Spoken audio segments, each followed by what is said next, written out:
school ones, right? What's going on, everyone? Welcome to the Dr. Funk After Show with our interview of Lenka Paris and Paisley Park after dark. Hope you guys enjoyed the show. Um, Lenka enjoyed it, got a really great compliment from her. I usually get from a lot of people that are on the show, which I really appreciate. Not seeing your guys' comments yet, but I know you're in the room. Just go ahead and start dropping it.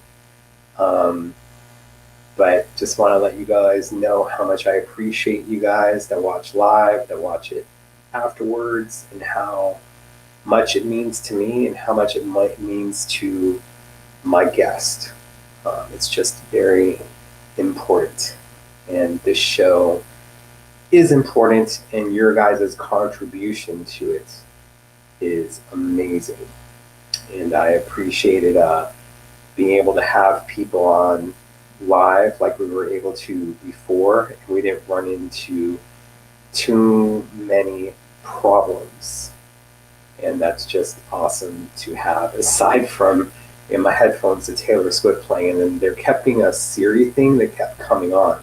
And I don't know if it's because of the headphones I was using, because the other ones, I don't know if it was the heat again. And they're brand spanking new. These headphones, only my right one was working, not my left, and I wanted to make sure I can hear Lenka amazingly. And what Lenka said is that, she didn't think that there was going to be a lot to talk about, let alone a half hour. And she said that I make her feel very comfortable talking about things. I hear that from a lot of guests, and I appreciate hearing that, because we don't have the time limits of a Tonight Show or other stuff. So we can allow people to tell their stories. And her story was lengthy, and it was appreciated, and I'm just glad that she was able to do it. And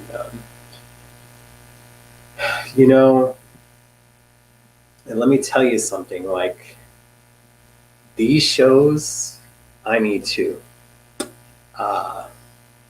I just don't go live all the time. Hello, everyone watching on Facebook Live and Twitch and YouTube. Hi, Susan, Tanya Hoffler.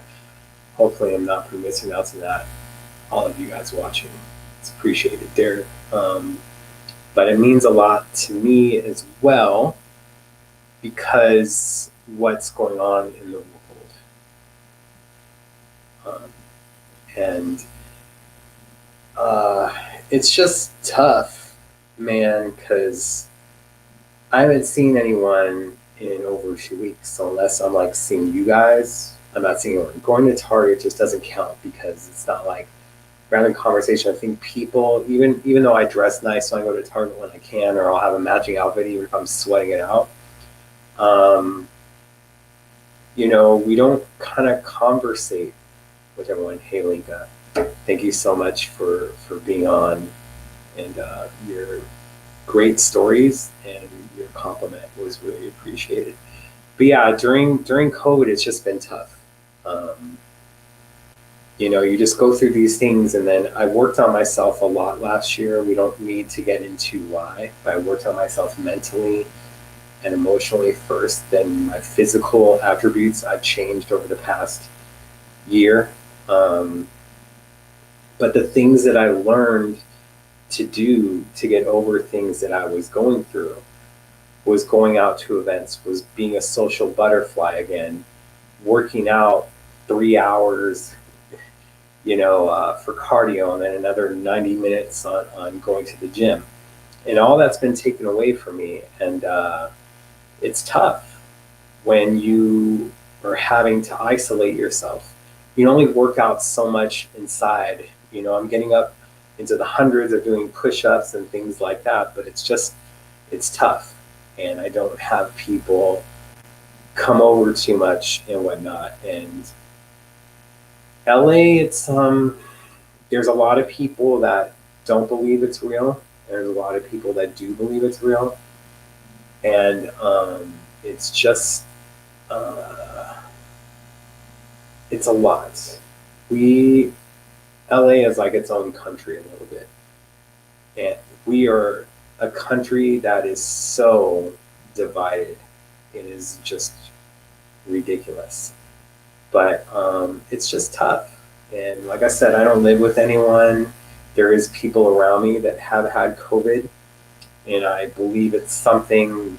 There's a reason why, and I don't want to get into it because there will be a lawsuit that probably will be coming out of it. I don't want to give them a heads up on it. My maid got it, and although it's hard to afford things like that right now, I need to have someone clean my place for my state of mind, and I'm not dirty, I'm cluttered. And then for her to get it and not be here for a month was tough. But she got it. She went to a funeral for a family member, and everyone who went to the funeral got sick. So yeah, and I would be working out a lot. And the thing with COVID was trying to work out, and because I like working out outside, but you had people not practicing social distancing, then you had people wearing their mask while driving. And the thing is when you're wearing it, your peripheral vision, even if you have it or whatnot, your vision's kind of blocked.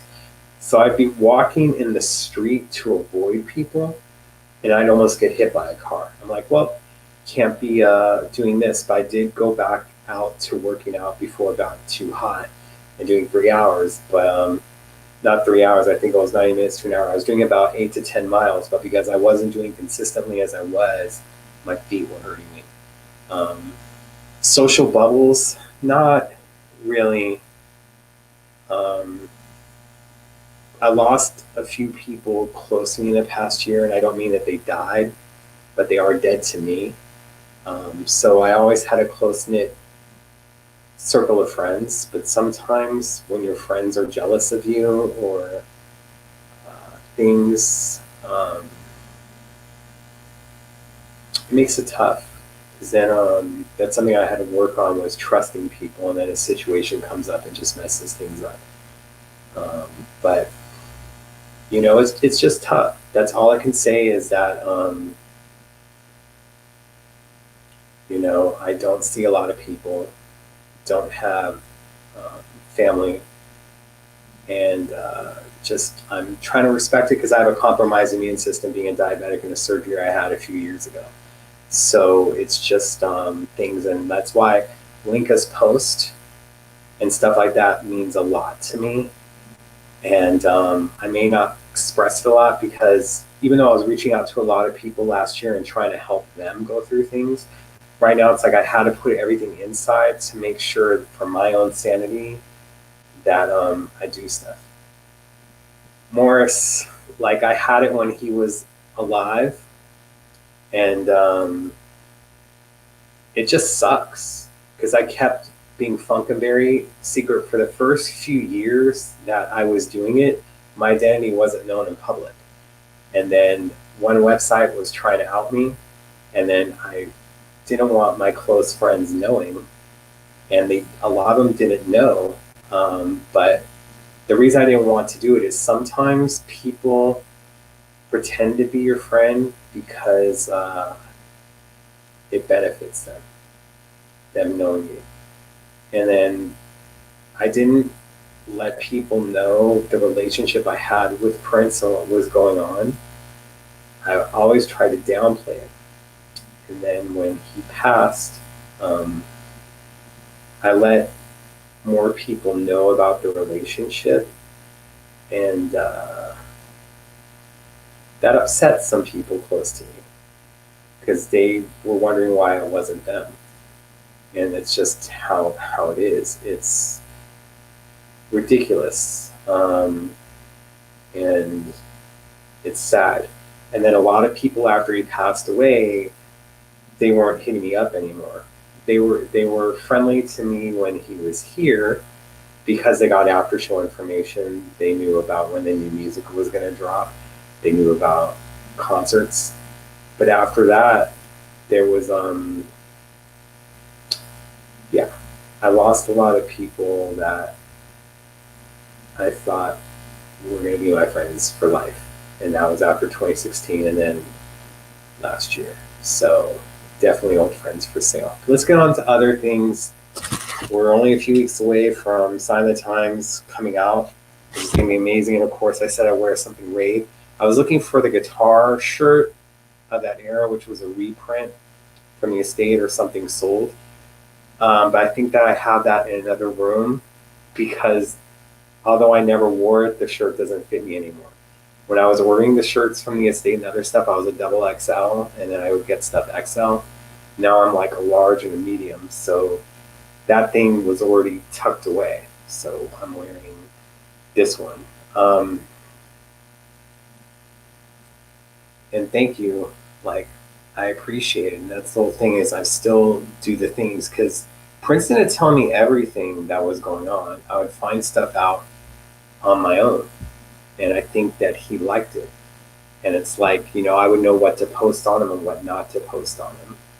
And it's like when he'd be in Australia doing something that he would know that if it got out, that I would post it without him having to reach out or have someone else reach out to me because they're doing stuff and they're on tour and doing stuff. But it doesn't. What time am I playing first? I'm going to start off from the beginning of it and go all the way through. I'm going to even listen to the 7-inch edits that one time just to make sure that the mastering quality on it is up to par. But the 1999 set was amazing. Everything sounded amazing. I didn't need to switch levels like I had to do with Purple Rain Deluxe, and that's why I knew it wasn't a proper remaster. But we'll have another Purple Rain set. We all know it's inevitable, right? I'm going to enjoy Sign of the Times, even though they can't have everything on it, but you can make your own crystal ball, your own Camille sets. And yeah, and of course I miss Prince, but what we try to do is just worry about the legacy and going forward and doing things that will benefit it and make sure he's not known as the Purple Rain guy. And that's tough right now. If you want to reach out to Dez to have him on, would love to have him on. I need you guys to do it, and sometimes you guys will bring up some people that I've already reached out to. They know I want to have them on, but just know that. So, and this was like before, like I was doing it long before in 1998 as J7 and putting this stuff out. And it's like, I did a lot of work. It wasn't just handed to me, but the Funkenberry thing was on a totally different level and a larger scale for many reasons. To help promote artists that I liked, help promote artists that Prince liked, and to promote Prince, and not just to the fan community, to open it up. And then when my website was around and we had different rankings, because I was a top 10 entertainment website the first year we were going around, it made TMZ and other places post about Prince more, especially when I was getting exclusive information because they were wanting it. But that was the whole plan. It was never about me. From the get-go, not having my identity out there, people not knowing if I was white, black, straight, or gay, that there was a whole meaning behind it. And it was not a thing of self-promotion. 3 to 4 years later, I had to come out with my identity because it was actually hindering me. But I loved being able to go to parties and people not knowing who I was. Especially with Prince trying to figure out who I was during that time. We may have all moved on from Purple Rain, but it's funny because I'll have the Prince symbol behind me and this symbol and the symbol that's on the shirt. I'll wear that out in public. And it'll be someone wearing a Purple Rain shirt, and they say nothing about the symbols. That's what I'm talking about. So one time there was this girl looking at my symbol when I was wearing the big bling chain. And I go, nice shirt. And she's like, thanks. Because she was trying to remember where she knows that symbol from. But that's what I'm talking about. And we need to make sure, and it's up to us, that when future projects are released that aren't from 81 to 86, and even though Sign of the Times is 87, most of the majority of it was recorded in 86, that we have to make sure that that stuff gets the attention that it deserves, and it's up to us to promote it. So we will say it more so. that is so tough. Everyone asks me about band members and bandmates. Like I have different people because I have different relationships with them. Like I didn't know Bobby Z when I was a kid, but I have so much love for Bobby, and I have so much love for Morris Hayes. I have so much love for so many people that I can't really say who I have as a favorite, but I feel that everyone played a certain part and a certain role in his life and in the legacy going forward. And I just, yeah, Lisa, this is funny because, you know, people thought I was black and gay. And then a friend of mine still says that you need to get a DNA test, especially with you not knowing your family, because she's like, I swear you got to have some black in you. I don't know. I don't see it. But, you know, it's just different. And by the way, bringing this out as well, since I couldn't find that ratio. So, and it's a protein drink, because I have to get my protein in, especially after workouts in the heat. Gotta be hydrated. What actual footage are you getting with the deluxe? You're getting the New Year's Eve show with Miles Davis. Do not expect a full remaster or that cleaned up, but it'll at least be officially released. And then you're getting a show from the Netherlands that's audio only on the vinyl and CDs. Favorite bass player, drummer, I love Rhonda Smith. I love Brown Mark, and I should have brought the book over here. And by the way, because there's other things that we talked about on the show, but I said I was going to wear a rave shirt. We talked about Blue's artwork. She was the one that this design was made on that they sell through the estate store, I believe, still. So there's that. And I swore I had another one, but maybe I don't. It's somewhere. But I got soul, that's for sure. Yeah, 100% I agree with this, but we need to make sure that they know more than that. And there's ways to do that. And we're going to do it, or I'm going to try to do it. And I appreciate you guys. Just can't say that enough. Because I do this show, and it does bother me when people make demands, because the show is free for everyone to watch, but it's like for the StreamYard, in order to get it on Facebook, YouTube, and Twitch, and then to have more than just 2 people on, there is a fee for that. So I had to pay, I think I was paying $25 a month. My credit card was compromised last month, so it was like $240 for the year, and I'm trying to do that. But those things I have to pay for to make sure, because I don't just want it on Facebook only. The main thing is try to get as much of an audience as we can on different formats. I'd love to do Instagram as well, but I figure if you guys have Facebook or whatnot, you're able to see it.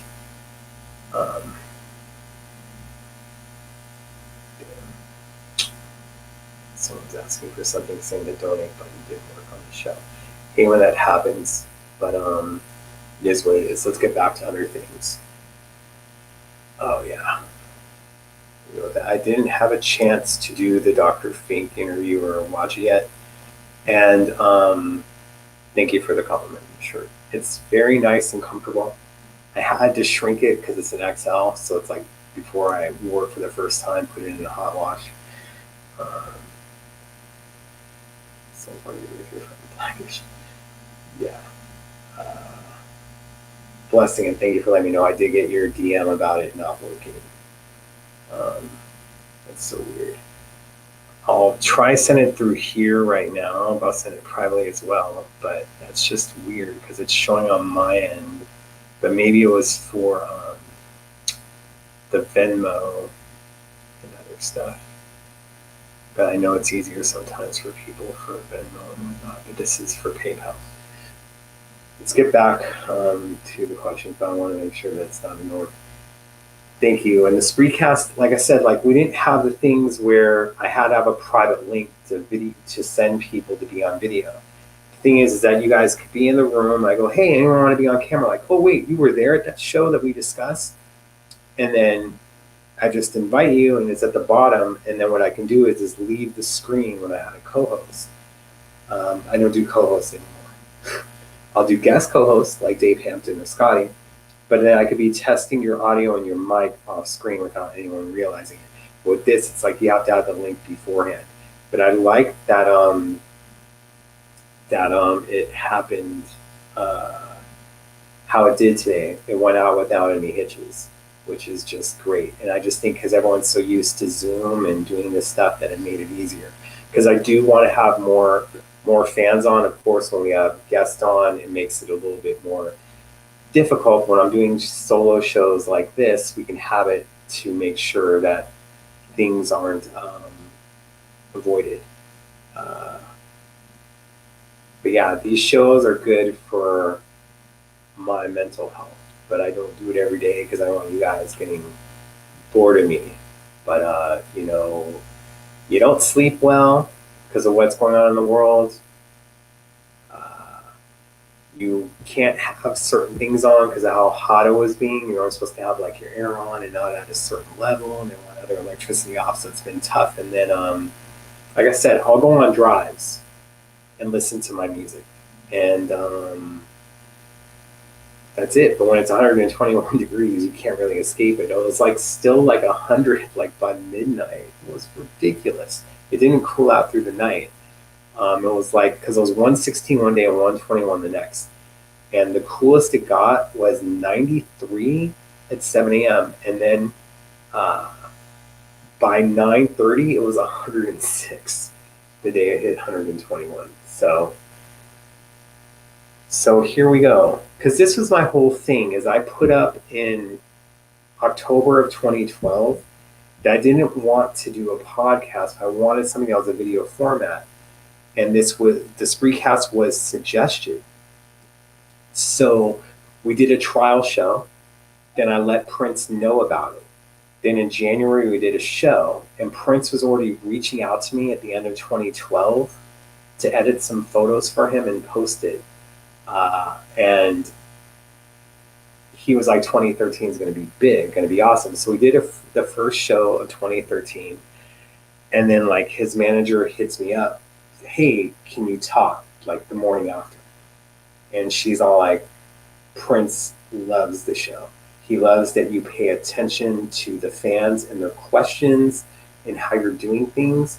So going forward, we're going to give you questions or give you other things. And then he's like, oh, he'll pay you for it. But that didn't happen until months down the road. But that wasn't it. It was about wanting to do the show and do these other things. But he was such a huge fan of it. I loved it. Like a month later, like he was trying to fly me out to Minneapolis, and I was like minus 19. But a month later, before he did an interview with Billboard, they had to watch that week's Spreecast before he did the interview with Billboard, and they mentioned it in the article when it got printed in March. How awesome was that? And yes, Prince would want to know what you guys thought, and some of the questions that I would ask were actually coming from him. And he loved the show and continued to support it. And when the Spreecast format closed and I was about to start doing a podcast, I let him know about it. And I do believe that he probably would have been involved with that, just like, he was involved in the website. Like I made the website, I made the post, but he was reaching out because he loved it a lot. And then, when we'd hang out, he mentioned the Rick Ross post that I would do, or about Katy Perry being fun but not funky. But he liked Katy. It's just that there were certain things, like he didn't understand at one time the success of Bruno Mars, but I'm sure that he liked it. Like you have to understand for Prince is that he looked at everything as competition because he didn't feel there was any competition. So he would create rivalries, just like the one with Justin Timberlake, to give him something because he felt unrivaled, which is just amazing. So, but when it came to 1MPG and the vault and him trying to make a website of that and how you guys were against it because you were upset about the music club closing, and then Lotus Flower being $77 and you got nothing, and then he kept saying, the fans were saying like we should have gave you our $77 because a few months after, like, the Why You Want to Treat Me So Bad rehearsal and other stuff were coming from my site and not Lotus Flower. But he paid attention to those things, so he did want to make a new website to where you guys can choose songs from the vault, and I would be running it. OneMPG.org was also something from Jason Franzine, who directed the video for Extra Lovable that hasn't been officially released yet. So the Interview with Arsenio in 2015 was classic. I believe all of that did air. I don't think they cut anything out like George Lopez. And it was just nice that Prince would make sure that I was there. And then for those shows, like he would I could bring a guest. The house parties, not so much. So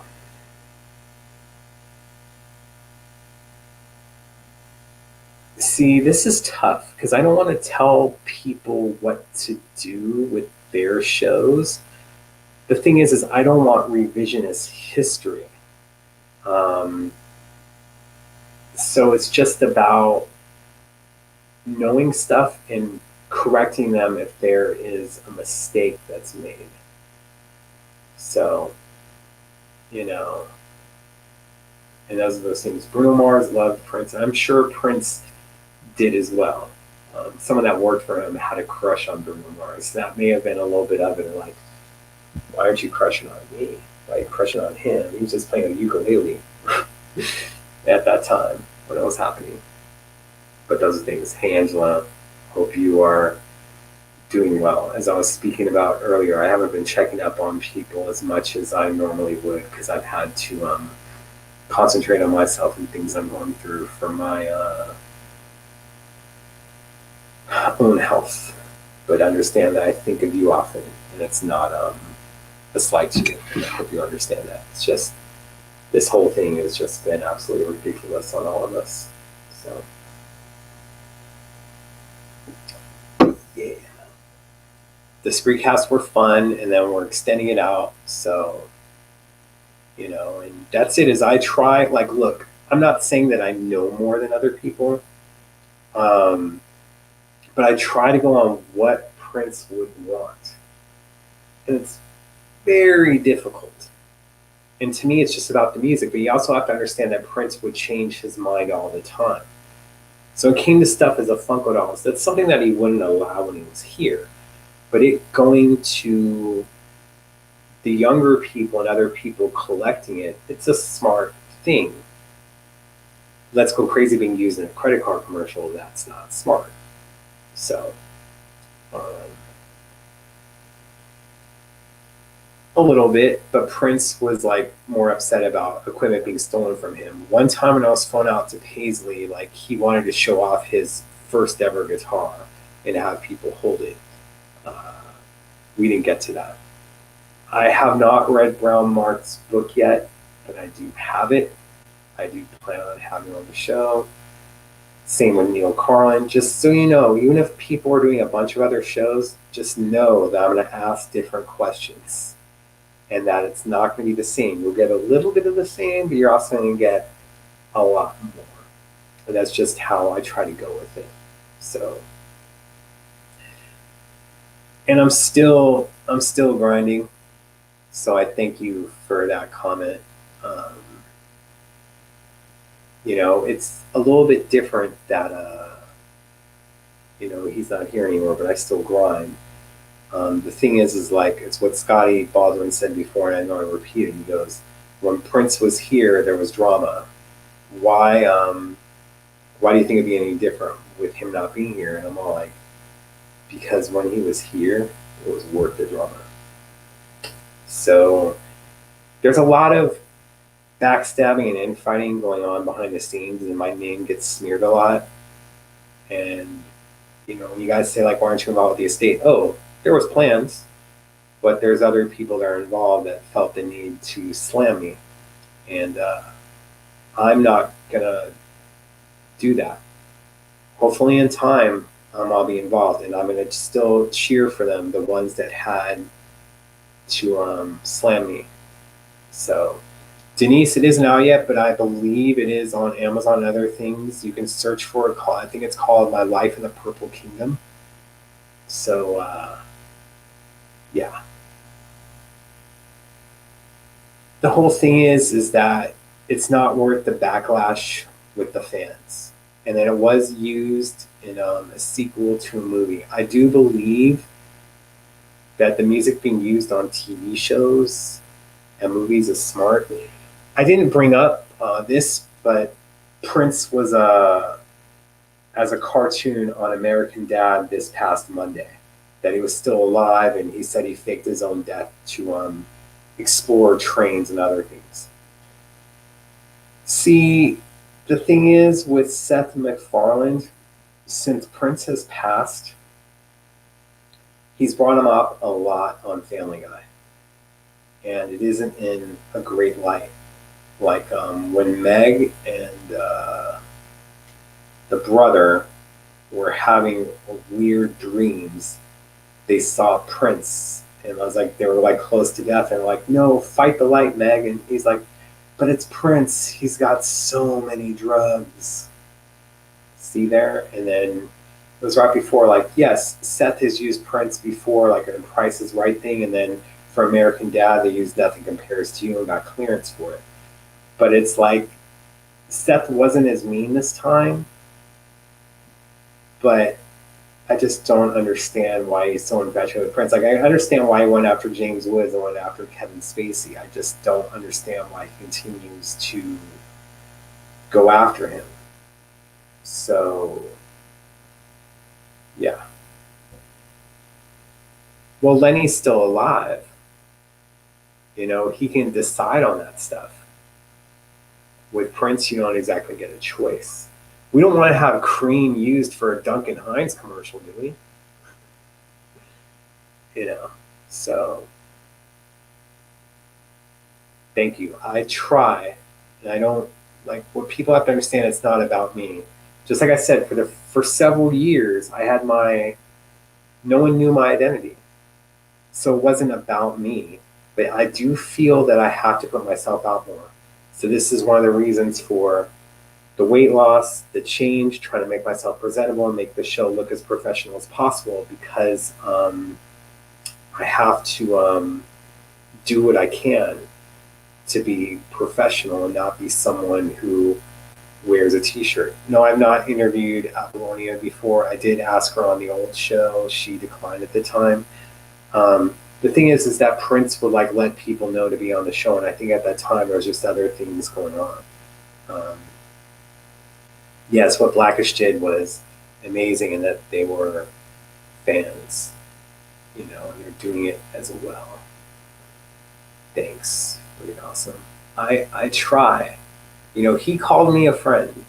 That wasn't me saying it, and I felt I was more an associate. But the thing is that he knew he could trust me, and like I said, I'm not even going to say that there isn't people that knew him better. I was around behind the scenes for a long period of time, but there are other people that were close to him and have relationships with him that I feel that are important to tell. And I don't try to just have it be the Purple Rain days. That's why I think it's so important regarding Ruth Arzate and what she did for the 3121 house parties and so many other things that she was part of, from an Emmy party for people on ET that you could cash in like an exclusive with them at any time for People Magazine or ET. Like, there's these things that he was doing without a record contract that were getting him press. So, no Jason, but J7. But yeah, and people have asked me to write a book, and I have another idea that could be more profitable for stuff. Because, yeah, there's people that wrote books over the past few years and were able to, you know, have attention for it and other things happen. But I don't regret not writing a book. don't regret not putting out the emails or the texts that I would get from him, from other people, and whatnot. I do believe that there'll be a thing for that in the future, but what I have planned, I feel would be more profitable for the Prince estate and not just myself. Um, and that's what it's about. Like, I still struggle. Like, my health, like, freaking, I don't understand that I'm in the weight I am, and I'm still battling diabetes, and now it's like I have some dizzy spells, but I have enough protein, I have enough minerals. I don't understand what's going on. I'm not as hungry as I used to be. I don't drink soda anymore. I don't have meat. I would say that I'm a vegetarian, but I follow more of a plant-based diet than other things.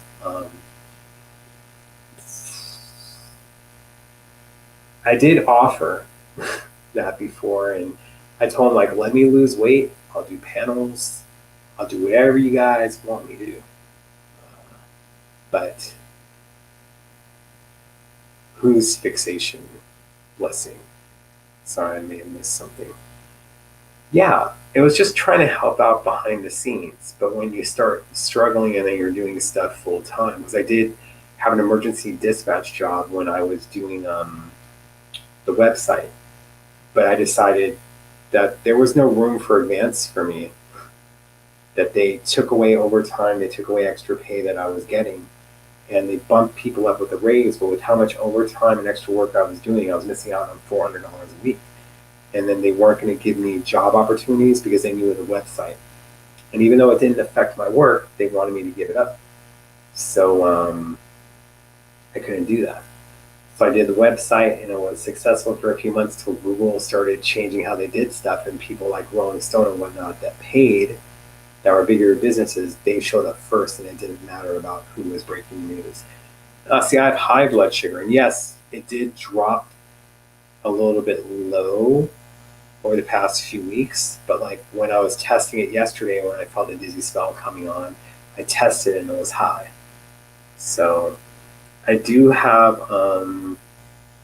doctor's appointments coming up next week and more blood tests because my A1C was at 9.99.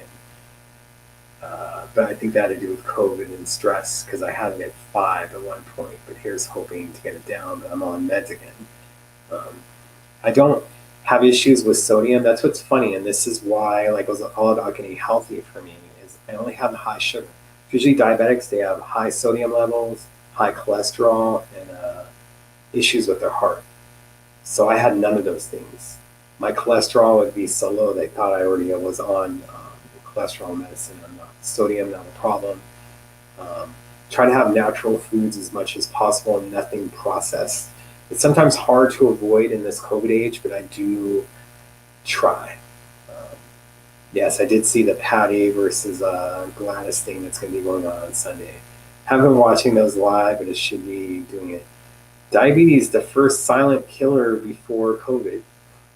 So, look, yeah, I'm going to get it below 7. At one point, the worst it was when I didn't have medical insurance and whatnot was at a 14 to 16 level. And let's just say Prince helped me with some medical bills and whatnot to get insurance during those times before I was doing this recast and other things. But yeah, I'm trying to improve my health, and I do meditation, I do yoga. So sometimes I like waking up early before the world wakes up because everything is silent. Like I work out a lot. I won't work out to music. I'll put on some wrestling. You guys can make fun of that, but it's just male soap opera. But also, it's like they're somewhat fit, so you try to, get motivated on things like that. So yeah, it was bad. I'm not gonna lie. Um, the lowest I ever had it was around a 5 right before Prince passed, and then skyrocketed for different reasons. But I do try to get enough sleep. But I get naps more than sleep, all honestly. So those are the things that goes on. Yeah, country's health system very complex. They don't take care of people, let alone other things. But it's not, you know. Do you really want it to be focused where you have to have a job in order to get insurance and other things? So, partner in crime. Thanks, Angela. I appreciate it. Um, yeah, I don't have high blood pressure. Like my thing will be like most of the time I'm like 105 over 79. It's pretty good. Because it's also because I drink a lot of water and a lot of fluids, which helps. Thank you. And people say that I look younger each time they see me, which I'm not going to complain about looking younger. But you got 20-year-olds hitting you up instead of like women your own age or even like 10, 15 years younger. It's a little bit different. No more Kardashians. Let me tell you something. Uh, I used to do, my site was entertainment before music. It encompassed everything: movies, TV, and music. The Kardashians were such an animal. I had to watch that show, and I felt my brain cells disappearing while watching it. So, again, and then you're getting ads for TV, for movies, and all this other stuff. But it was so hard watching that show that was one of the main reasons why I made the website music only, and then I post about TV and movies occasionally because I did not want to watch the Kardashians. Like,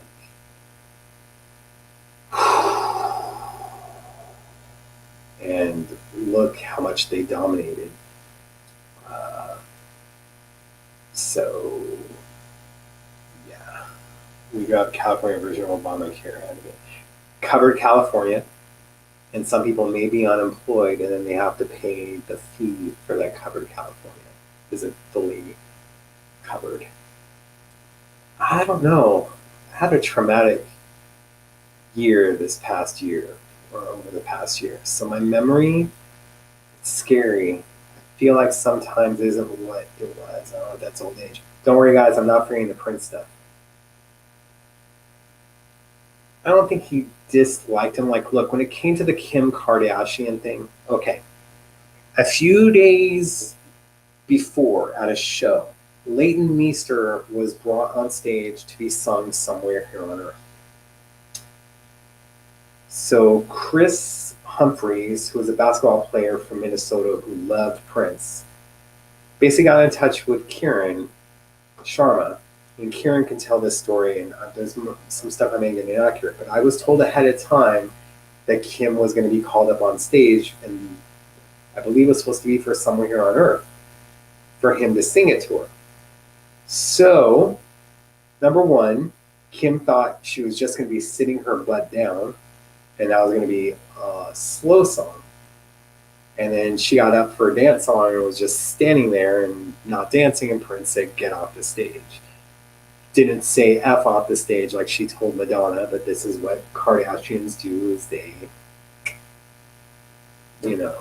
exaggerate. Make it better for TV. But as far as I'm aware, it was Chris that was trying to get Kim on stage and have Somewhere Here on Earth sung to her like Leighton Meester had it. So it's supposed to be a recurring theme for those shows. But it didn't happen. So, yes. Walking Dead is ending. It lasted longer than a comic book. We can all say that. So, Kim lied to Madonna. Yeah. And Madonna believed it, didn't defend him. But she just, sometimes you're just listening to people tell their stories. So we don't know that was everything. Sit on that for days. But the thing is that's what she was first famous for, right? What was that? Natural beauty. And just one of those things. Prince would do that with everyone, though. Like when he tried to bring Bono up to sing the Cross and not thinking he was going to know the lyrics. And then when he messed with Questlove a few times. And when he messed with Seal, making him do Mountains and he didn't know the lyrics. He would do that a lot. you know, and he'd make you work for your ticket, especially if you got in for free. So Kim had a lot of work done. I was watching WrestleMania from 2008 and I believe she was hosting it. It looks a lot different then than now. So I'm trying to stay healthy. I'm trying to stay blessed. I'm trying to stay loved. Everyone fights battles that people just don't know about is all I can say. And I still see people talking crap about me online or other things, looking for things to complain about. And it's just sad. Thank you. Because Badu is cool, like a rim shot on a new loose joint. Exactly. Clap your hands. You guys getting bored yet? Good lord, we're at the 46-minute mark. You guys just love hearing me talk, huh? But I appreciate you guys. Don't worry about it. It's all good. I'm just glad that LA has been a little bit not so hot the past few days. So I actually wear this hoodie at night, although it's a little bit warm. I turn off the air conditioner so you guys can hear it. So always will be kind because you never know what someone's doing. Exactly. You know, even the people that talk crap about me, and I've busted them on it, I refuse to give in to that, and I will be kind to them because I try to let karma play out stuff without my involvement. She had no trouble getting up those stairs. I don't know nothing about heels. Heels are good for the bedroom, though. Not for me, but for the view, depending on your partner. But COVID has messed up all of that. So it's me enjoying being single. But yeah, waiting for video. It's around there somewhere. I made a guest appearance earlier when I brought out the Madonna sex book, because since they were bringing that up, and I just thought it was so funny because I just moved the book to behind where it was. Let me make sure it shows stuff. Yeah, that can't show that photo. Can't show that one. Can't show that one. We don't want to see anything of Vanilla Ice, right?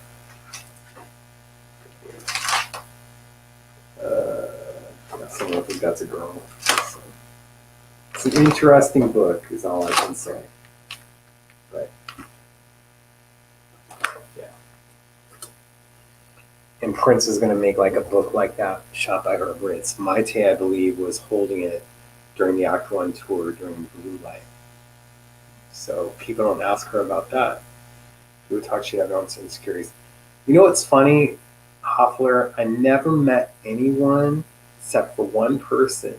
Because you'll see that meme from time to time that, people that talk mess about you or hate on you are not doing as well as you. There's someone I know that's doing far better than I am, but is constantly worried about me and the things that I have. I just don't understand it. And there'll be other people like, oh man, you got the mug, I don't have that. And they have so many other things. And I'll just, I say it like, you have amazing things. You have more than I do. Things that I have, I don't have everything. And that's a misconception about me. I don't have all the vinyl. I don't have everything. I try, but some stuff gets to an astronomical level. But I don't want to ask for stuff publicly, but everyone just assumes I have everything. And a lot of stuff, like, people have given me like scrapbooks over the years from the 80s and 70s and other things, and I keep those for documentaries and for the future. But I don't have everything.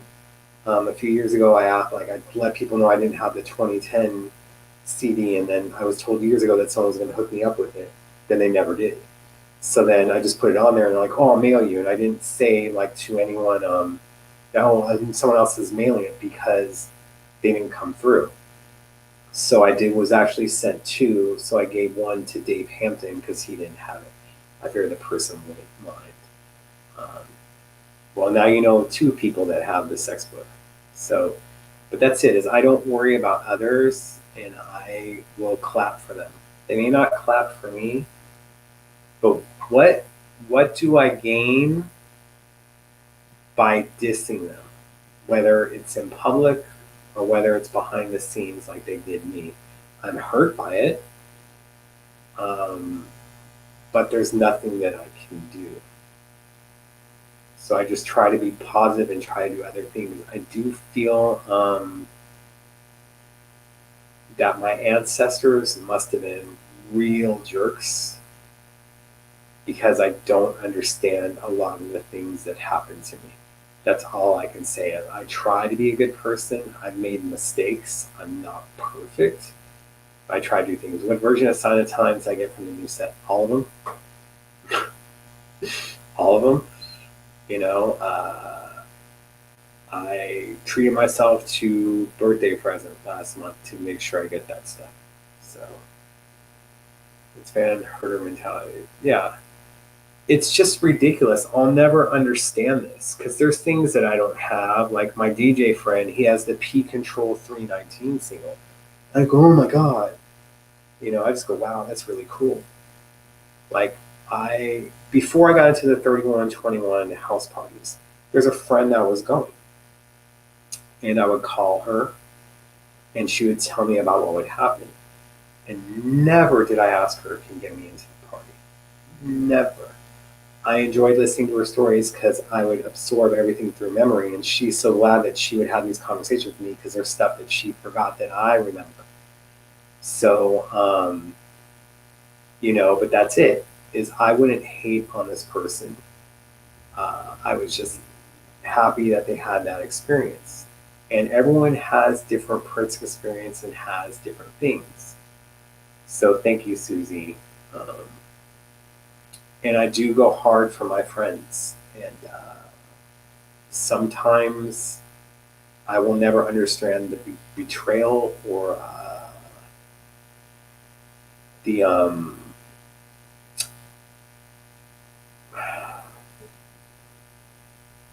how sometimes friendships are a little bit one-sided and why I feel guilty like for not being able to check on people as much as I was. But again, it's like I have to take care of myself. There are other people that have become very important in my life over the past few years, and they're having a hard time, and I will constantly check on them and let them know I'm thinking of them. And it isn't about like, you know, harassing them. It'll be like, you know, you get back to me when you can, but I want to let you know that I'm thinking of you because they're going through a hard time, I'm going through a hard time. And that's just it. Yeah, I got the thing that trips me out like on stuff on news is like I remember getting it, and then when I see it like for $100 at Amoeba out here, I'd be like, don't pay that price. Like it's not worth that much. And then to find out that's what like it goes for. It's absolutely ridiculous. Who's this? Did I ever meet Wendy or Lisa in Plain Revolution? What's funny is I would be at their shows for years at clubs, and I would talk to them and never let them know who I was. Celebration 2019, you know, Bobby knew who I was, but not Wendy and Lisa. So I introduced myself because Bobby's lovely wife introduced me, like just said, this is him. I go, hey, my name is Jeremiah. You may know me as Dr. Funberry. And Wendy was like, it's you, all these years.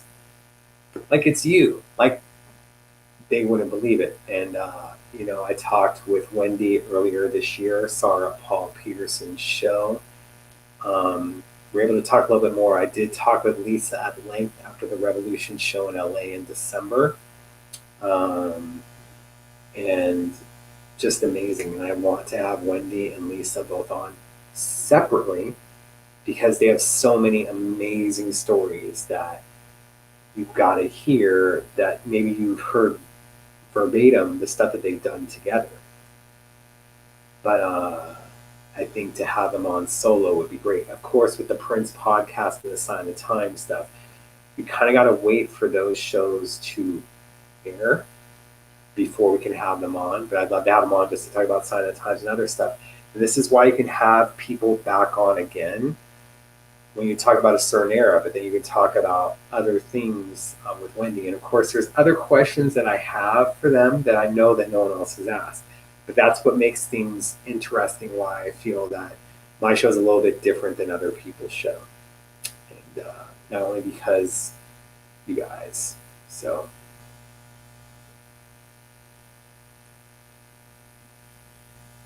saw you at the Symphony in Thousand Oaks in last December at the Revolution Show. I want to say hi, but didn't want to bother you. It's ready to keep Prince's memory alive. Thank you. You can come up to me. A lot of people were coming up to me at the Revolution Show. I was taking a lot of photos that someone from TMZ was like, should we be like, because they had an off night. They're like, I guess I should have brought the camera. Like, we didn't know you were this popular. Like, I'm not. But it's just about love from you guys. And now me feeling more comfortable taking photos, it makes it be not a problem. As long as you guys aren't jumping in my car, which I have had before, we're cool. Yeah, try getting my tape. You guys hit her up to be on it. They know that I want her on. Just one of those things. That's why I continue to try to make the show bigger and better and do things. But I have so many other things going on, and I don't have an assistant. Like literally, to test all these people that we had on camera tonight, there was supposed to be more people that are supposed to come on. And then you're dealing with artists during COVID. Their schedule is all discombobulated. As you saw, like Lenka was saying that she was just waking up when she's doing the show. So it comes down to different things. But like, look, like I have lighting. I do the makeup. I pick out my outfits. Make sure to be groomed and have different things going on. It takes time. And I do have other things going on. But I try to do my best. But when you're wanting to test with people the night before and they're not able to test till 10 minutes before, it makes it hard. It's just one of those things. From your keyboard to other people's ears. We just don't know what the future has. But was supposed to be involved in 2018, but a couple of people slammed me behind the scenes because it messes with their projection of things. Yes, I do need an assistant. I would love to have someone that helps with all these things and then book people on the show, because I have to do my own booking and that takes time. Chris Moon, eventually we're going to be having someone else on. Owen Husney at the Revolution Show, because I lost so much weight. And he's been at my house before, but I had to like reintroduce myself to Owen, because you can't just assume people, especially when you lost like 100 pounds, that they're going to know what you look like and other things. And you don't want to like, I'll never have that where it's ego. Like, oh, you know who I am. I went on, I'm like, hey, it's Jeremiah, like Dr. Funkenberry. And you're like, dude, I wouldn't have recognized you if you didn't say that. Because you can't do that thing. What's up, Florida? Yeah. And that's the whole thing of what I said. We learned as kids to do it, but you really have to continue to do things to adapt. And it's really hard for musical artists for Spotify. You get so little for streaming. And again, vinyl is on the way up. The problem is that vinyl should be what a CD costs. $11.99, $12.99, but it's $30. And for sure the artist isn't getting that money. And then for sure with these streaming things through your devices that the artist isn't getting money, but the record labels are. You're not hearing about them going on so much. And then record stores, they're getting charged more for the product. That the Sign of the Time set that's going to come out, my local record store, they can only afford one copy of each because of how much they're getting charged to carry it. And that the margin of profit isn't that much. So, backdrop. You're talking about, like, because I plan on having TV right over here on this side behind me. And I would have to, like, this is another thing that I would love to have an assistant on. because I'm either going to have to get another freaking laptop. I don't even want to think about that right now. Or hoping that, because I have a TV that I watch your comments on right here, which you guys see me looking to the right. I'm hoping to have that behind it. But I may have to have another plug that Apple doesn't have. And I already have an extender in here that has one more plug. And I'm going to have to, like, the stuff behind me, I'm going to have to freaking play or have in a loop. I'm not going to have someone else that's going to be able to do stuff, or, have someone that's able to look at the questions and then hand them to me. I do all this myself, and that's what people don't understand. That costs money. I cannot believe how much that mount is costing. Not no 60, $80, but have it extend where it'll be right by the computer screen, like $350, just absolutely ridiculous. And this is why I appreciate your donations, guys. And it isn't going to, my gas or anything. It goes to the mounts. It goes to the TV stand, and having someone be able to install it. It goes to my makeup. I'm not doing Sephora. I'm hitting up Rite Aid and Target. But people are telling me to go Sephora. I'm like, dude, this is hundreds of dollars. Like, we don't have a budget here. So yeah, and then sign the time set. That stuff was expensive. Um, that's what people don't do it. But there's also haters in the things, and then sometimes these people want to do their own shows. So what am I supposed to do? But that's not even a slight to Maite. I'm talking about they want to do their own shows. I'm not talking about Maite. At least she's doing a stage it this weekend where she's reading a chapter from the book, stuff like that. So yeah, talking about the picture disc one, because there was like an old school one from Mexico that was the original picture disc, and they released it. Then Warner Brothers put it out again with their new Warner Brothers logo. But yes, we all have to adapt, and that's why I try to do is put my time and energy into the show. But I have other things on my mind that I worry about all the time, so it's harder to do. But again, I feel that everyone is fighting battles that they don't understand. And I do, on another show, I'll ask this from the get-go, because I'm kind of against doing Patreon, but then you have the recurring donation charges, so I don't have to do stuff. But I feel like I have to give you guys exclusive news first, which I can still get, and do other things for you. The main thing is I just feel that a lot of us are struggling right now. But then other people are telling me to do it. And how do I put it? If I'm struggling, you guys are struggling. So I feel guilty in a way, even though I know I'm providing a service. But those are the things that go on. I love this comment. Yeah, and already someone was asking, do you think there'll be another deluxe edition set by end of the year? I'm like, slow down. Like, what's slowing the Sony releases right now? So, all right. The reason that I didn't get this, and is there any other shows that you guys watch that have it? You should really get the stars, because while you're talking, we could be hitting the stars and saving money that way. For me, it's easier that way. I'm not very computer savvy. The thing is I was approved to do the stars in alpha beta, and was applying for it. Then they wanted my tax returns from last year. Now this is Facebook right now, who isn't exactly popular with everything.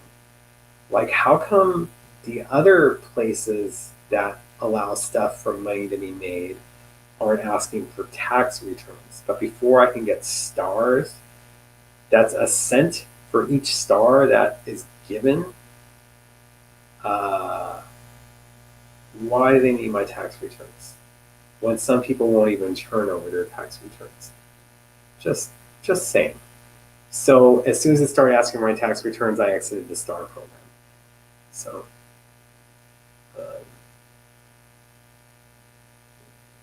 yeah, like, look, I love graphic novels, which are like comic books, but I look for them, like they're ridiculously expensive. Like I look for them on discounts and other stuff, and try to do things that way. But I enjoy reading them. It puts me at ease. I can't understand it. I think maybe because I was reading them when I was a kid, so it's something that brings me back to my childhood. So sometimes, especially reading some of the '80s ones, the graphic novels, not the actual comic books itself. When I read them, maybe I'll read like a story or two, and then I knock out, whether it's for 2 hours or whatnot. It's really good sleep. So, um, all right, Susie, I'll check into that with him. But it's like I don't understand. I don't like that they asked for tax returns. Facebook, to me, and asking for that stuff when their credibility over the past few years isn't that good. With the platforms I have for donations, it's PayPal, Venmo, Cash App. Um, but Patreon, I hear that they take a pretty good chunk from your donations as well. I just feel weird. But if that's something that you guys want, it makes it better. If it's something I can look for. I just don't want to continue to keep hitting you guys over the head with stuff. You know, start a membership on the YouTube channel. Hit me up about that because I have to like learn how to edit and do other things to make the videos not so long. Like to where I can put Lenka's great story about Prince she told tonight and just put that up as its own separate video so you don't have to watch it for 2 hours. Um, yeah. But blessing, that's why I tell people like ask for Amazon gift cards for your birthday or for these things for Christmas. You know, yeah. Trying different things and doing it. Aren't you guys bored of me yet? You had 2 hours with Lenka, and now we're at an hour of this. But sell merch. I have some of my print shirts that I never wore. I just feel weird about doing that because you'll have people that talk stuff. And I did want to have my graphic designer make different T-shirts and whatnot and sell that because what's done now, I think there is a shop on my site where someone actually bought a hoodie a few months ago, but I think we see like $2 for that.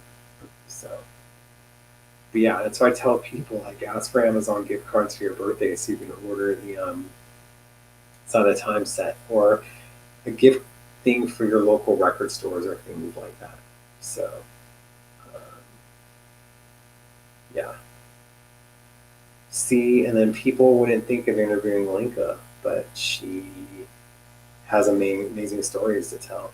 Even Lenka, I think, was like, "You want me on?" I'm like, "Yeah, I want you on again." You just got to have different things. We're all a community, and we all have different stories to tell. And it's just those things that go on. But I just want us to all be able to take care of each other. And it's just really hard right now. About medical bills coming up, fantastic. I was trying to see if there was someone trying to reach me or anything, and I have to get that. Anyway, but yes. All right. Any other questions that you guys have? Got to catch my everything and thought about all the sign time stuff. I want to work out perfect. See, there you go. You get that sign of time set. I'm very fortunate that I have an angel that looks out for me and stuff. And, I sometimes feel the relationship with the angels sometimes is one-sided, so I try to be there for them in different ways. And I can't be there for them the way they are for me. But the thing is that I don't like things to be one-sided, and that's how I felt a lot with my people that are no longer my friends. That after Prince passed, people I thought were my friends were just friendly with me to find out after show information or show them new music, and then they're like, "Well, we don't need to be nice to him anymore." Uh, that's what it comes down to. Sometimes the people that are closest to you aren't exactly rooting for you. It's just a sad, sad fact. But at least we have Sign of the Times to look forward to. The music is what I'm really looking forward to when it comes to that. The music. So,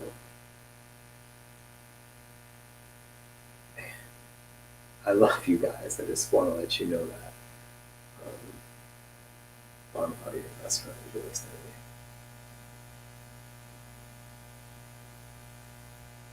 to me. I may be more accurate than you realize. I was trying to think about a month ago, like who my best male friend is now. And I don't think I have an answer for that anymore. Do I have anything that Prince gave me? Yeah. Or that found its way to me? Yes. But the thing that he gave me the most was memories and experiences. So, Jet Mag, and it's the date on it, November 30th, 1987. So, it isn't a new one. But yeah, it's just one of those things. Yeah, Andrew, that's some true stuff right there, my man. So again, like when Prince called me his friend, I would like, and he brought that up in an interview. Um, it kind of caught me by surprise because I wouldn't consider us that way. But when I'd hear from so many other people, especially after he passed, like you have no idea how much he trusted you, and it's nice to hear that um, because I think a lot of us um,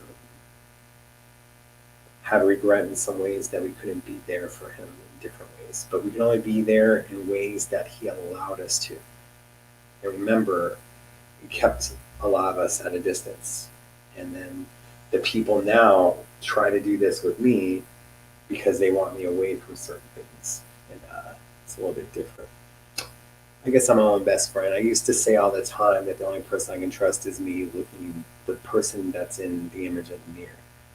But that's kind of a lonely way to be. But you have to learn to let people in, but not be so blinded. I think sometimes, you know, people mistake my kindness for weakness. Uh, I know everything that's going on, and don't think that you can play me with stuff. Yeah, jokes and all that. Thanks. I appreciate it. I think that, you try to do things and other things and just be a good person. So, like I said, other people were closer to Prince than what I was. But I was at a distance behind the scenes for a long time, and that's how I kind of loved it. But I'm just grateful, that I was chosen. I remember the first time ever talking with Jerome Benton over the phone.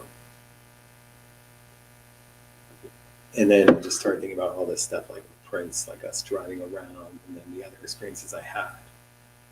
And I just kind of said, like, the 8-year-old me would never believe any of this stuff.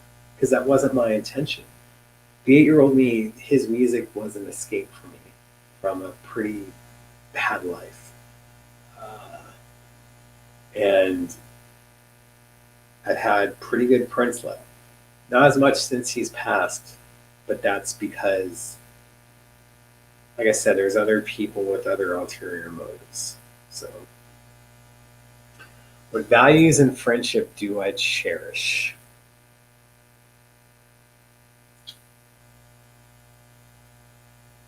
Loyalty. And when you have premonitions about stuff that's going to happen, and then you tell the person, never do this to me, and they say they're never going to do it, and they do it, that's a problem. So, loyalty and not practicing one of the 7 deadly sins, which is envy. There's no reason to be envious of other people. Like, when I see people that are married or people are happy in a relationship, I go, man, F that. I'm not married. I'm not this. I'm like, they can't be. I go, I want that. It's not about saying you want that person. What you're saying is you want something like that. And those are those things that you got to cherish. You want what someone else has, but just don't, um, mess with stuff. Uh, those whole things that sometimes you'll see me post on things that are friends or whatever, posting about how much they love someone. I'm like, hashtag couple goals. Using hashtag I want what you have. I would like to have that be like specials for the rest of the year. But we can't do the things that we want until all the interviews, or until the last episode gets posted. But, anyone who played a part in the making of the Sign of the Times album, like I said, the making, I want to have on the show. So, yes, I have met hairstylists. Which book are you talking about, Susie? I must have missed that comment. Um, I'm sorry that your daughter died. My condolences on that. I'm more spiritual than religious. Maybe that plays into my bad luck. But sometimes people are religious and then they don't practice good values. So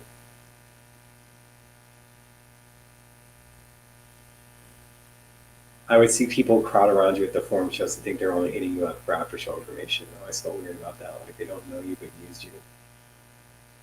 Can I tell you a story? I remember a guy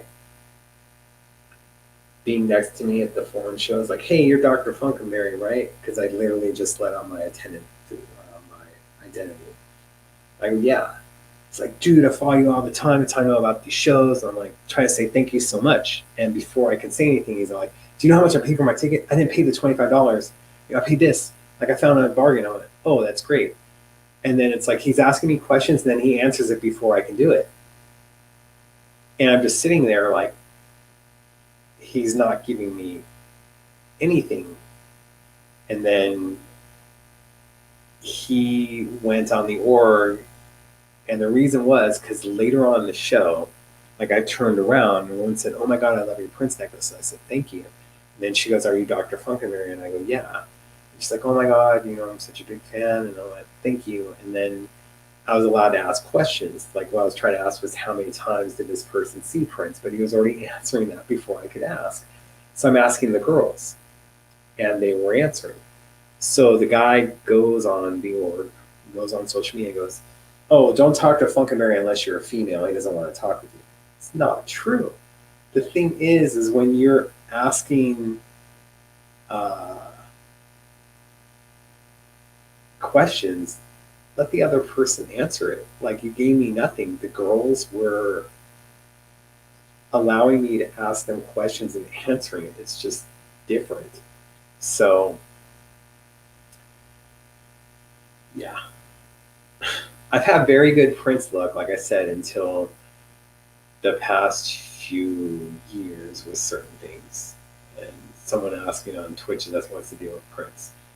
Uh, this is an after show about Prince that we just did a show on earlier on. So, Australia, you guys are a day ahead. And let me tell you, a lot of your female fans are quite attractive. So, I don't want to be harping in on that. So, cheers, buddy. But yeah, I mean, the forum run and other things, maybe there was people that were hitting me up for stuff. I mean, there was someone in the circle, and then they were slamming me um, under someone else's account, and I figured out who it was. They're no longer here, God rest their soul. Um, but I couldn't understand their animosity towards me. And it happens a lot with men more than women, is all I can say. I don't get it, but it could be just like this whole thing of you having what someone else has. Can we all be like when Harry Met Sally, when the girl goes, "I'll have what she's having," and not be jealous of it? So, human nature, yes. But you know, it's like I try to look at what people have done. For instance, he passed that are part of his life or were part of his life since then, and you know, it isn't about them as much as you think. Of course, everyone talks about their relationship with them. That's because people felt put down for years and not knowing it. Um, yeah, and that's why I surround myself with women that are friends because they're better listeners. And sometimes, like a majority of the time, like my female friends, that's all it is that it's friends. There's nothing romantic going on. It's an actual genuine friendship. And I'm very thankful for that. Now, if COVID can be over, if other things can happen, if our stock market could recover, if Congress can get their act together to take care of people that are hurting during this time, which I feel would help the stock market and other things, it would make things a lot better here in the United States.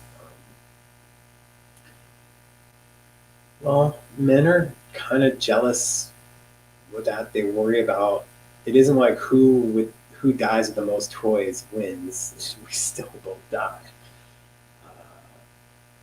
And I want to be here for a while, even though the past few months have been crazy tough on me just because of the isolation and other things. But I don't want to let just anyone into my house and then I get something because California has had a lot of stuff. And in the place where I live alone, there's 4 families that have it. And some of these families are big. So it isn't just one person got it and 4 different people. We're talking about 20 people. And then other people I know have had it. So some people can say it's false, but I've seen say that stuff. And Terry, at one time, I didn't believe this, but it's somewhat true. Sometimes, even if it's men or women, sometimes people don't want to listen, they just want to be heard. So they ask questions to do stuff. And what I try to do is not say, like, oh, I've been through the same thing. When someone's going through something terrible, I try to let them know that I can relate in some aspect, but it doesn't mean that it's about me. What I'm trying to let them know is that it's coming from a place of understanding and realizing the pain that they go through. Um, so, what time do I normally go to sleep, and what time do you normally get up, and what shows do you like to watch on TV? Uh, can I say it's all over the place? I was up really late last night because I had to be. And then the heat last week messed everything up because you're sleeping in the middle of the day because the heat just knocks you out. Air conditioners cannot handle no 121-degree heat. Um, so my sleep is erratic. There'll be some times where I'm knocked out by 7 p.m. and I'm waking up at 3 a.m. and I have to be honest. Those times where I fall asleep at 7 or 8 or 9 and I'm up at 3, 4, or 5, I get so much more done to just be up when no one else is, and be able to maybe go to Starbucks at 5:30 in the morning and get an iced tea or a hot tea and drive around for a bit. It's just so relaxing. When it comes to TV shows, I try not to watch the news or COVID, just try to be on top of stuff. Uh, but just know that both sides try to scare you. And then the other shows I watch are for entertainment purposes. But mostly, like, instead of watching Netflix, because I don't have an account for that right now, I go through old movies that I've recorded over the years and haven't watched, or I watch the WWE network because, again, the storylines and just motivation to work out. And I always root for the good guys over the bad guys. Just like what my grandfather used to say, he didn't understand why I liked comic books as a kid. But the only thing that he thought was good about it is I learned good from evil. And maybe if more people did that, would do it. But yeah, there's times where, like, you have to understand is when it comes back to sleep, you used to have a normal job, regular hours, and then remember I'm a creative type, and then you create at night. So I burn the candle at both ends. So there's times where I can't sleep because the creative process is going on and I have to go write a song or do something creative. Um, I can give you an address to send something to Susie. You can hit me up for that. Um, Appreciate it. Although some people that hit me up are like, "Oh my God, my nephew is like the next Prince. Like, I want you to listen to his new song." Don't want to do that. Or when like guys, they want to like talk about um, deluxe edition sets and what should be on it, and I don't respond to those texts because what if I'm involved in the future, and then they be like, "Oh, you took my idea." So I plan on being involved in other stuff in the future. So I sometimes won't respond. I'm like, "Oh, what a dick." But the thing is that you are trying to make sure that no one thinks that you're jacking their ideas. That's why I don't listen to other people's shows. I just realized that my closet freaking door is open. You guys could like see some of the clothes in there, in the bins that have Prince stuff in there. Don't worry, security is pretty good at this place. So yeah, you're afraid of jealous people driving away. Like, let me tell you something. I read something last night, and this is going to be me not being very detailed, um, but because I'm really looking forward to the Sign of the Times set. Um, but I read something, and it hurt, and it brought up a memory and what could have been, and knowing that certain people are involved because I'm not involved, and they may have had something to do with that. It hurts my heart because I really genuinely say this, that there's room for us all. That if I was involved, this person still would have been involved. And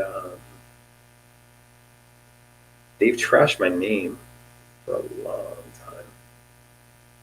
And I'll never come out publicly. But it hurt. But they're part of stuff and I'm not. And it gains nothing by me feeling this way. So I'll congratulate them and do other stuff, knowing that they did stuff behind the scenes to hurt me. But I gain nothing. And would I rather be involved for something for 2 or 3 years or be involved with something in the future for the rest of my life? Because that's what I want to do. But I truly believe in karma. You got to let things go out. So talking bad about other people, it's not good for your soul. It hurts. And then last night someone was asking me, like, what is it that hurt you? And I didn't respond back to the person because the reason being is in order for me to be detailed in what's going on means I have to talk bad about the other person. And I don't want to do that. That two wrongs don't make a right. But I'll remember these things. But when Sam Jennings is used for 3121 in musicology and Steve Park is used for the rave set and other things, like they were part of that. They should be done. Jeff Katz's photographs. Is there anything aside from the music that I'm looking more forward to? Like the other stuff they have on there, Dave Chappelle, Lenny Kravitz, that stuff's great. Jeff Katz photos though, amazing stuff. And Prince's music, that's where it's at, right? We're paying a lot more money for the book, but we get Jeff Katz's photos. But I wish people knew that when they're talking to me about the Prince set and like they're not even like saying, "Oh, I think like I think there'd be like a Love Sexy Deluxe edition. Don't you think there'd be it?" And then they're giving me the track list and other things they do with it. I'm like, "Why are you doing this?" And the thing is that so many other people have had that idea. So if I answer back, they're gonna be like, "Oh, he took my idea." No, dude. Like a lot of people have the ideas, and that's yes, there can be a deluxe edition for Love Sexy, and there could be other stuff that goes on. Um, so thanks. It's just to certain people. and I'm just behind the scenes. And then dear people were fighting for me, and then other people dissed me, and then they get involved. That they got to see the connections. Um, and I tried to ask Jeff to be on the show before, just so you guys know. But that was like over a year ago. Maybe I should be asking him again. But I don't know. Um, that's the only thing is, but I'm going to focus on the music. But I will say that knowing that I was supposed to be involved with certain things and not being because of jealousy,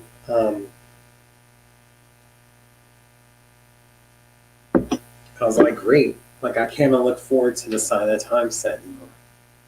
And there's not a lot of stuff that we're able to look forward to in 2020, right? Um, but you got to put it behind you. It was one bad night. This stuff hurt. You move on.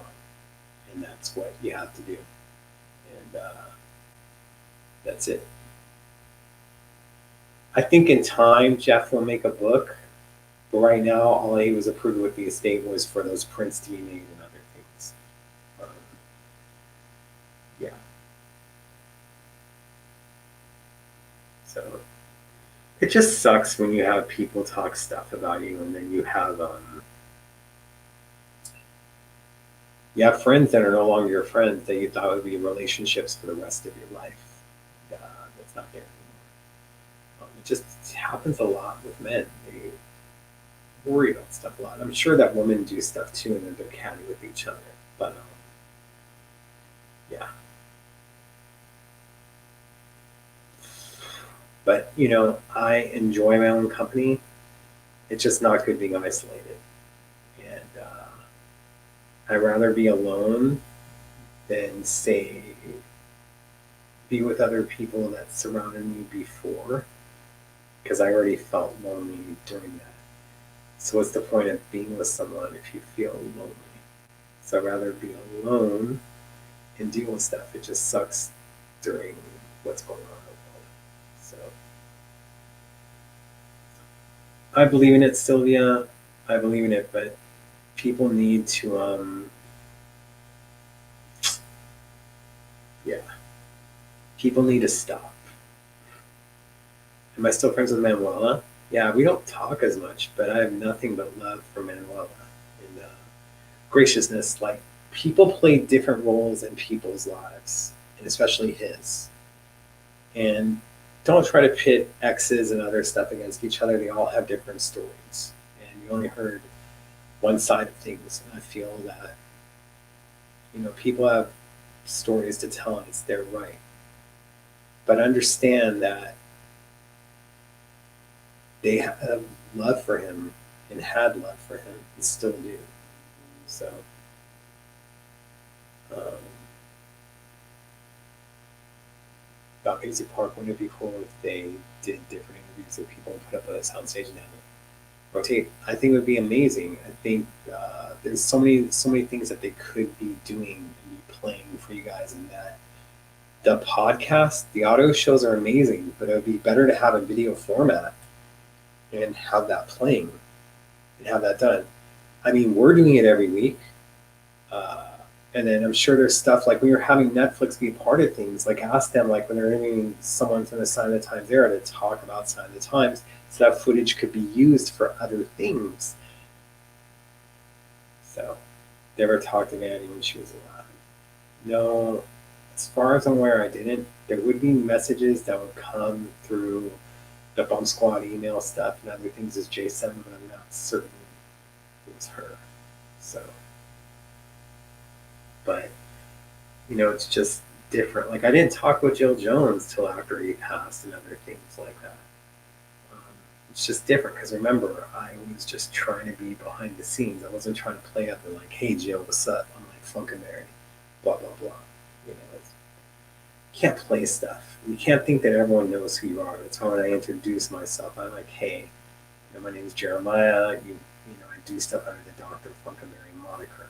Not sure if you're aware of it. You can't think that people know who you are. That's gluttony and other stuff. People still think they're on the school playground and talking smack about other people. They never really let them grow. It's true. Prince Ronald, I was wondering if you have any tattoos. I'm a blank canvas, as I like to say. You know,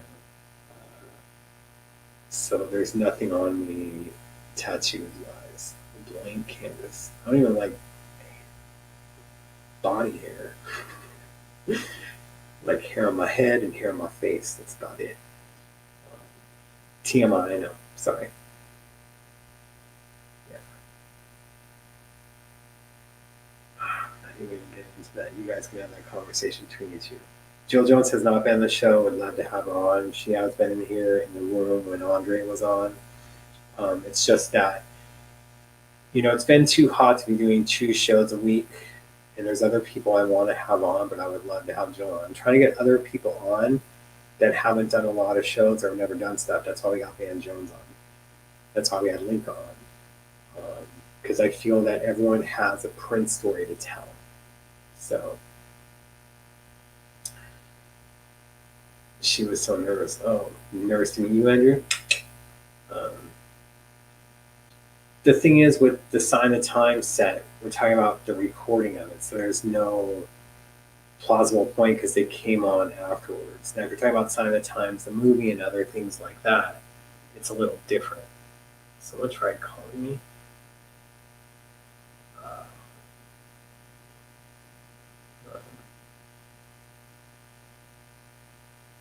It's weird. So,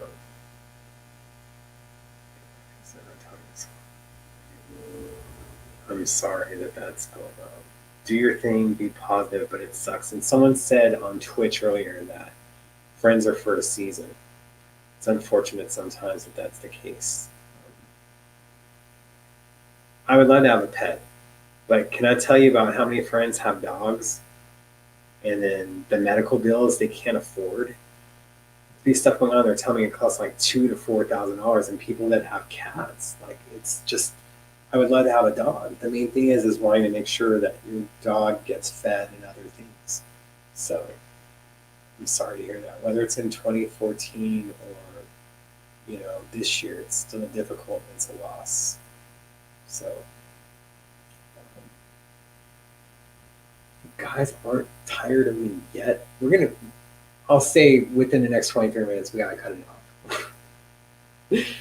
I think I'm losing my voice a little bit, but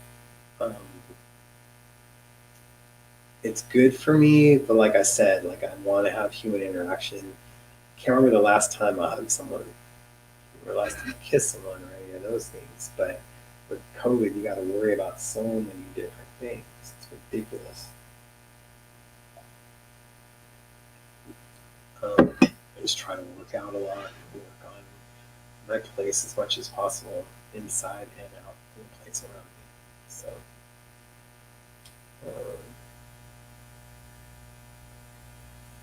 see people that actually have my real account on Facebook, or as you see, like on Instagram, don't really talk about politics a lot. Can I say that people try to start stuff on my Facebook page because they know that there's more eyes on it, and that really bothers me. Because I don't talk about politics, I don't do other things, but people sometimes want attention, you know. Yeah.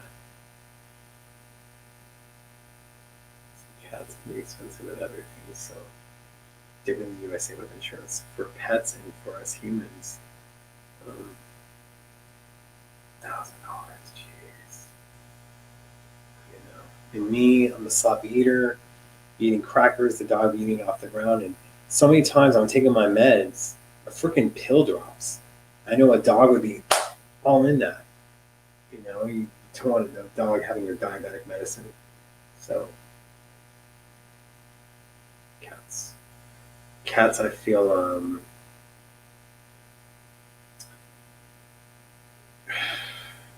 they don't like to sleep. And with me not sleeping, the cat would be pissed me off. I'd be pissed off and pissed on, right? Nothing like hearing the sound of a cat trying to throw up in the middle of the night, right? Whoops.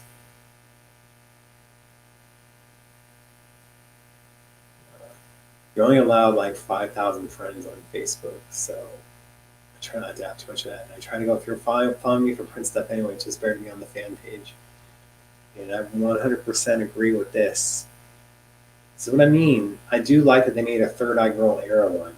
You know, they had a Purple Rain one, they had a Raspberry Rain one, Sign of Times one. Like, you can do one with the regular peach and black outfit, or you can do one from the Hot Thing. You know, that'd be a special one because it may not be as well known. But yeah, there's money being left on the table for sure.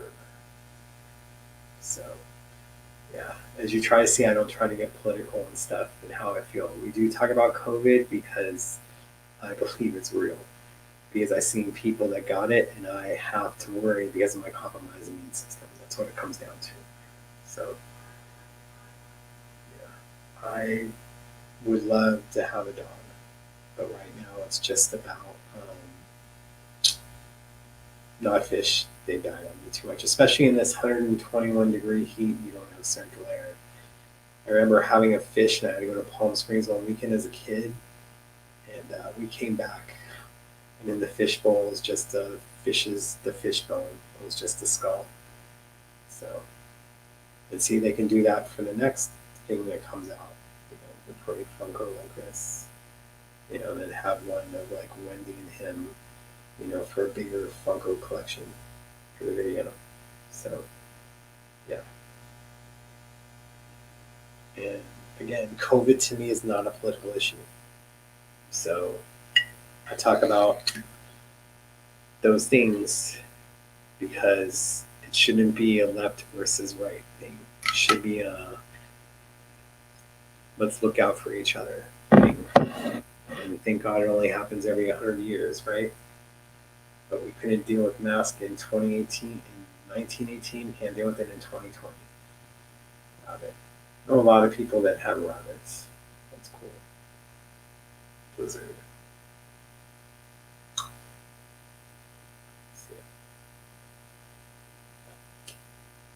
I'm looking forward to that Sign of Times set. You know, I'll have to be getting out the Sign of Times material. Someone like showed me like a Sign of Times shirt they got from the estate, and they go, the material doesn't look too good. I'm like, from your photo, it doesn't look good. I'm like, is that a state or is it boot? I'm like, no, it's a state. So, yeah. I love all Prince eras. That's all I can say.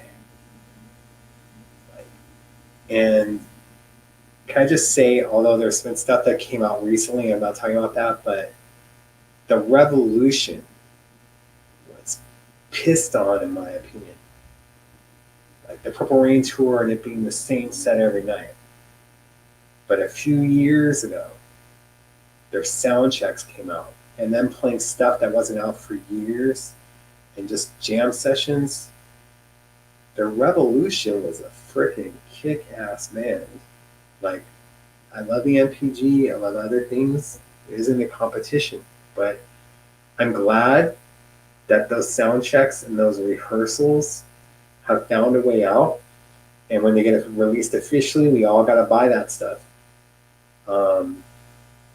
But damn, like, and Prince knew that Wendy was one of the best rhythm guitarists, and that's why he was trying to get her involved in the musicology tour and other stuff. He wanted her chops to be up on stuff. So, like, I never was able to see the Revolution live when he was here. I did see the 2000 celebration with that Wendy and Lisa and Bobby Z for about 5 minutes on the drums, and Brown Mark looking shapely, and then Dr. Fink looking like they're around the world in a day, covered with that gray hair.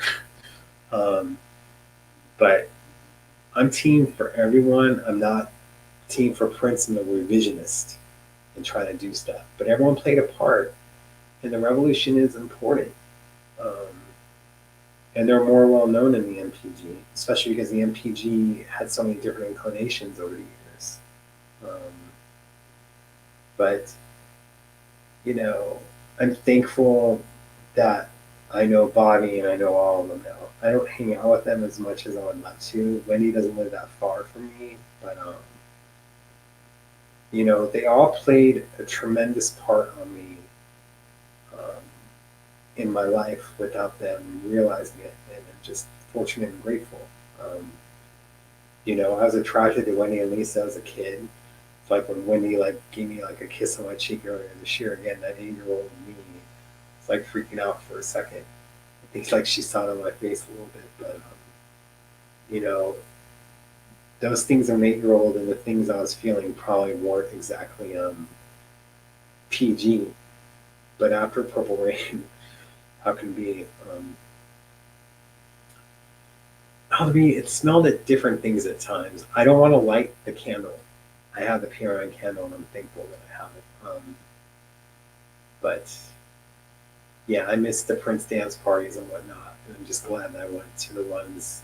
I went to as many as I could. I went to a few this year before we couldn't go out anymore. So, um, but meaning never saw the revolution there with Prince. Like I wanted to go during the Purple Rain tour, and was told I couldn't go. And then, of course, when they played '86 at the World Turn, those tickets sold out a little too quick. And I think that I'm not sure if that was an all-age show. So I'm not sure that they're still coming to Virginia anymore. I know they canceled some other shows. Uh, we'll see, but you have a right to be concerned, and they understand that. 14 more minutes. I swear, as much as I love talking to you guys, I'm gonna kick it off at that point. Um, it's a strong smell. Let them be the judge. I love how it smells, but I bring it up to my nose. And I haven't been lighting too many candles with this heat anyway, as much as I love lighting candles to calm me down. So, yeah. Sometimes I just want someone who understands the Prince stuff. It doesn't have to be a fan. Just they have to understand that it's important to me and that what I'm trying to do in the future. And that's what it comes down to.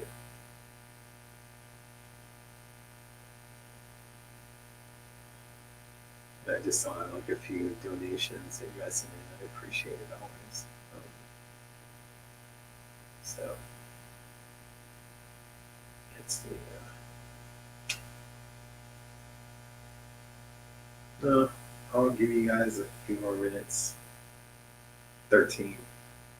Can't talk about bad luck numbers anymore because 2020, no one's expecting that to be a worse number than 13 and triple sixes, right?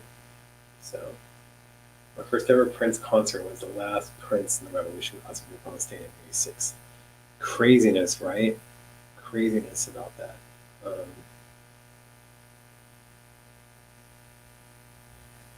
that show needs a soundboard recording, like an actual soundboard. I mean, I had that show, and the Purple Rain's just different. Um, yeah, the Revolution. And everyone has their own stories. Like Prince wasn't a saint. Let's not be real here. But if we choose to look back on him in a good way and remember the good times, it's different. He was tough. He was a tough person. And that's why I say I'm not perfect. I'm difficult. But I will never purposely try to treat people like crap. You know, that's why I don't understand sometimes that I just get stuff. Not take it personally, but I don't understand people, the things that they do sometimes that seem just very selfish. So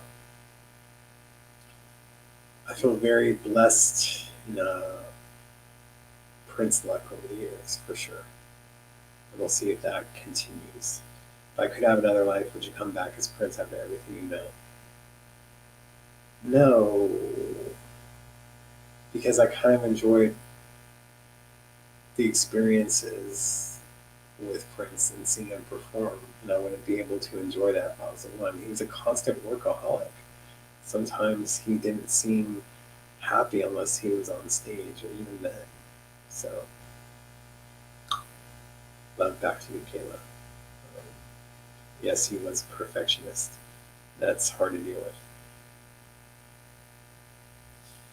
Thanks. I try because I feel it's just about him and his legacy, and it's about the fans. And Prince loved his fans. Um,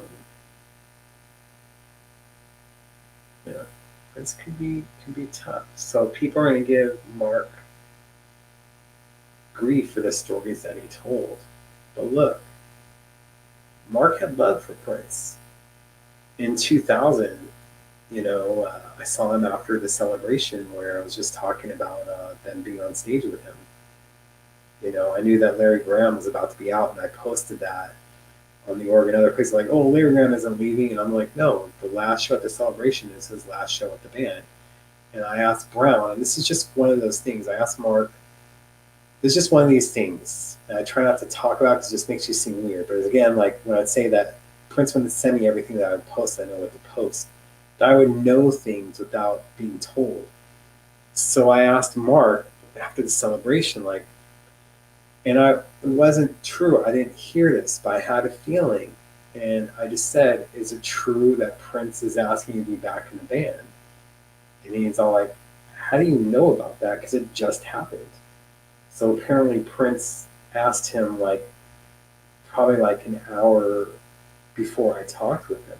But I just would have these weird feelings. Like, it makes you seem crazy, so I'm not going to get into it. But those are those things. So, Mark was doing his own stuff. And to constantly be on call for Prince at that time where you didn't have a record label paying your retainer was different. He would just keep John Blackwell on for a while on the retainer, and then he didn't have on the retainer, and that's how Justin Timberlake got a hold of him. So, truly had stage fright. So you hear from different people. We wouldn't hear that from Andre. I think maybe earlier on in his career, and I do believe that, and it's just hard for me to know what he went through, but if you listen to the Rolling Stones recordings and how he was singing in his deeper register than his falsetto, I think that he was scared at that time. And there was other things. But maybe if it wasn't for the Rolling Stones thing in Los Angeles happening, that maybe he doesn't get the motivation to do 1999 and Purple Rain and basically conquer the world and do things that no other artist ever did. Now, does it suck that that happened to him? Yeah. I don't want chicken parts thrown at me. But we don't remember him for that. It's so funny to me in LA. It's like everyone and their mother was supposedly at that show.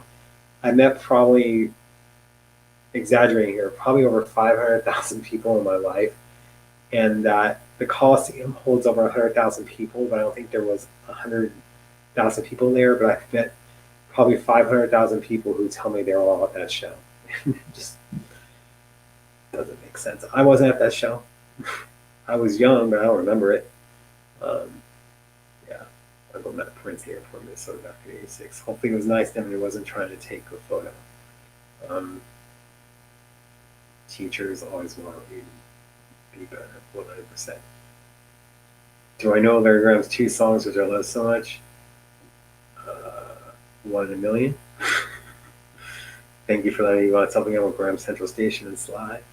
Just Be My Lady, 1 million. Oh, see, you were answering it before. Yeah, I know them. So, yeah. Try to be. I don't post dance videos on myself on Instagram anymore because people are like, what the hell are you doing? I'll be like, don't be jealous that you can't do the splits or do other things. Or one person was saying that my sweats not being tied was bothering him while I was dancing. I'm like, why are you looking at my crotch anyway? What's wrong with you?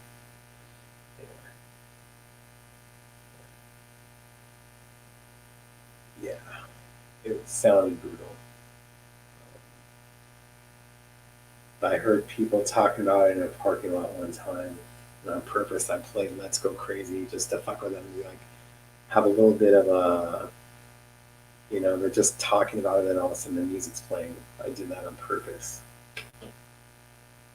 I remember being at my first Prince show, and then people behind me were talking about him getting booed off the stage at the Rolling Stones concert. I went, well, he ain't getting booed off the stage tonight, is he? All right then. feel bad for 3 days. That's weird. Oh, come on now.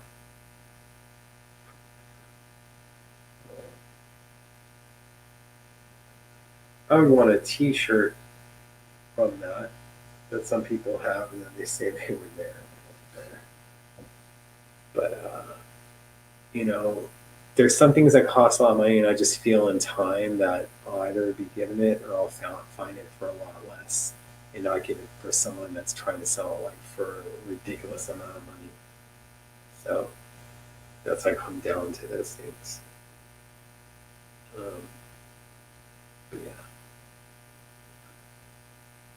4 more minutes. Yeah, I'm gonna be putting up the donations link and other stuff, and I appreciate you guys.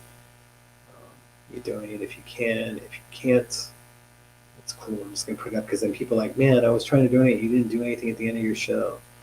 So um, this is the PayPal link. It should work. And then Venmo is this.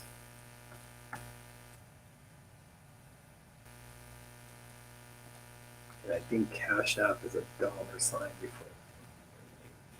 Just $sign. There's all these different things. So I think I messed it up again, didn't I? So the Dr. Funny thing, that's for Cash App. Pissed at myself for messing it up, so I can put it again for you guys. I'm so sorry.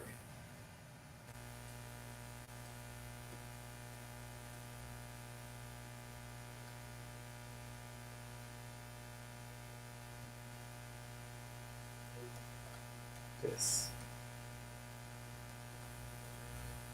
But yeah. Dr. Fly. Yeah, don't get enough time to watch your live broadcast. At least you can watch it afterwards, right? So it's all good. I understand not being able to do it live, but it's just appreciate that you guys take the time to watch it. So I thank you for that. You know, and those are the things that we try to do. It's all good, Susie. Thank you. It's appreciated. Just know that we're all struggling a little bit, and family and ourselves have to come first in this time. So those are the things that are important, right? I love you guys. It's genuine. Sorry I don't look at the camera enough. But I appreciate you. Have to take care of stuff over the next few days, but hoping that we'll have the guest book for next week that I want, and it should be interesting. Now it's time to say goodbye. See you real soon. Anyway, not showing my age there. I saw it on YouTube. Anyway, no kangaroos. I don't want my place getting messed up and they'll try to box me. But yeah, I'm always looking forward to the next show and trying to make the shows as good for you as possible. And I want to thank Lenka Paris again for coming on tonight. Very appreciated. Not sweet dreams yet, but eventually. Just wish I can sometimes sleep for more than a couple hours. Just too many things going on in my mind, and dreams sometimes can be your enemy too. But it also gives you premonitions about things. Same bad channel, same bad time. No Mickey Mouse voice, you know. That'll be playing on the TV on the next season of Stranger Things for some reason, I'm sure. But I have nothing but love for you guys. We're hitting the 2-hour mark because I wanted 30 seconds to it. Thank you guys again for everything and for your time spent with me. These things mean a lot to me just as much as they do for you, especially in these times where we're all struggling in different ways. So just know how grateful I am. And put the hair down a little bit. Yeah. Kind of you know. But thank you guys for the love, for everything. Till next time, keep it funky. Thank you again from the bottom of my heart. Much love. Be kind to one another for real. Let's practice true love for another. Keep it funky.